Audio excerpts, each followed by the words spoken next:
नमस्कार. मी विष्णू बाळू कांडळ, शिलापूर गावातील एक शेतकरी घरातील कुटुंबातील मुलगा असून आपलं गाव नाशिक शहरातील एक छोटंसं खेडेगाव. या खेडेगावामध्ये आपण पुदिन्याची शेती करतोय.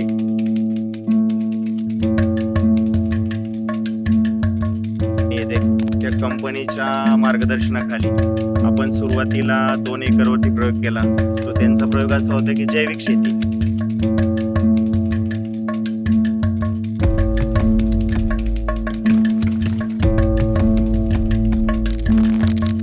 जैविक शेतीतून प्रयोग असा केलाय की तो प्लॉट आपण आजही बघतोय डोळ्यांनी. त्याच्यातील रिझल्ट आणि याच्याही पलीकडं त्या मालात आणि रासायनिक खतातील मालात जमीन आसमानचा फरक आहे. आणि त्या फरकामुळं आज पण मला ज्या 200-250 जोड्यांची ऑर्डर होती त्या 2-2 हजार जोडीपर्यंत मला ऑर्डर मिळाले.